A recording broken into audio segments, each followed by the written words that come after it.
तो इस एपिसोड के शुरू में हम देखते हैं उस धमाके को देख के तीनों एल्डर उन लोगों को छोड़ के उस धमाके की जगह की तरफ जाने लगते हैं।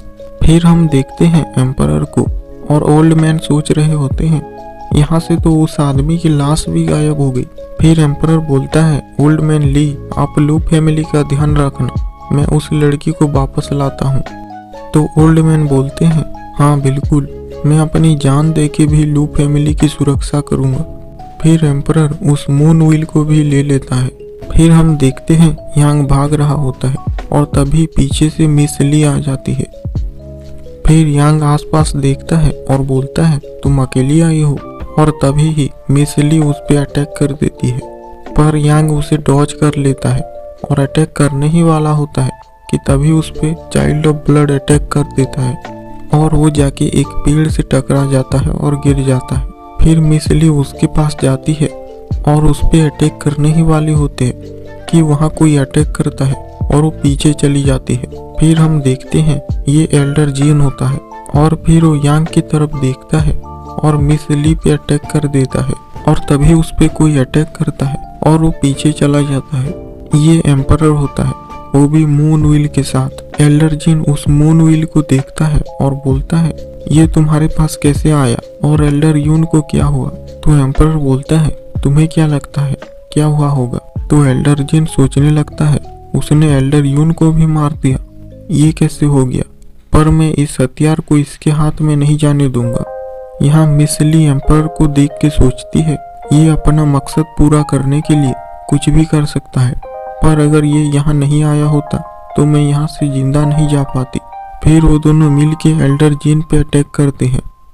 एल्डर जीन सोच रहा होता है मैंने सोचा नहीं था कि ये पहले अटैक करेंगे, पर सिर्फ मून व्हील मुझे चोट पहुंचा सकती है। इस लड़के से तो कोई खतरा नहीं है, मुझे बस जाओ फान से लड़ना है। फिर एम्परर उस पे अटैक करता है पर वो उसे रोक देता है और बोलता है तुम्हें लगता है मैं बेवकूफ हूँ। तो एम्परर बोलता है पर फिर भी तुम बेवकूफ बन चुके हो।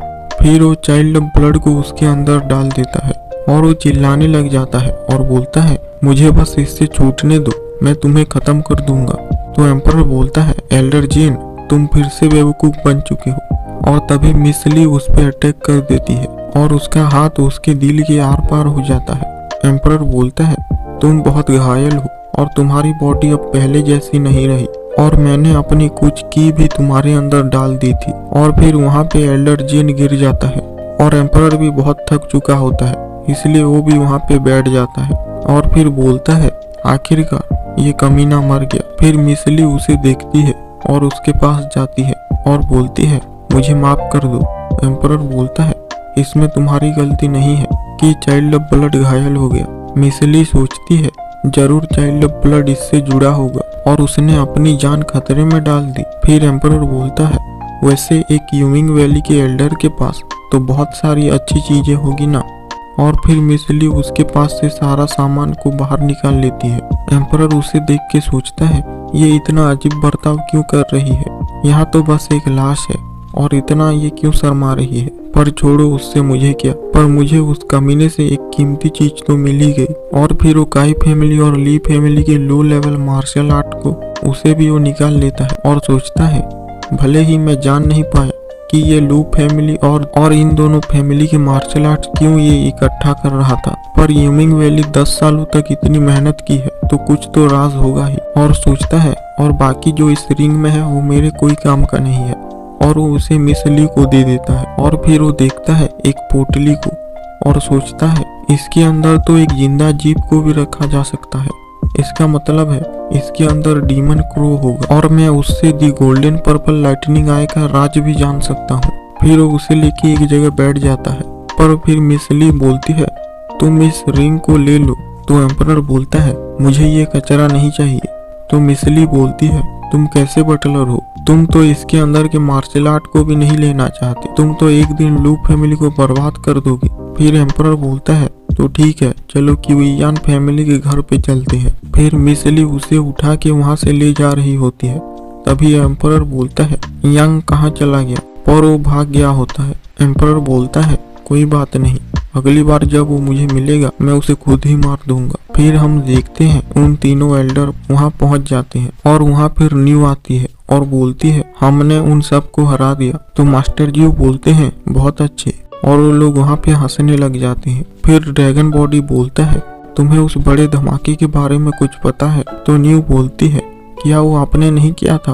तो मास्टर जी बोलते हैं लू फैमिली छुपी हुई थी, शायद उन्होंने कुछ देखा हो, चलो उनके पास चलते हैं। और वो लोग वहाँ से जाने लगते हैं। न्यू बोलती है वो लोग कहीं दुबक के बैठे होंगे, उन्होंने क्या ही देखा होगा। फिर वो लू फैमिली के घर जाते हैं और ओल्ड मैन को देख के मास्टर जी सोचते हैं यहाँ एक टियानून का मास्टर है। फिर वो बोलते हैं क्या मैं जान सकता हूँ कि आप कौन हैं?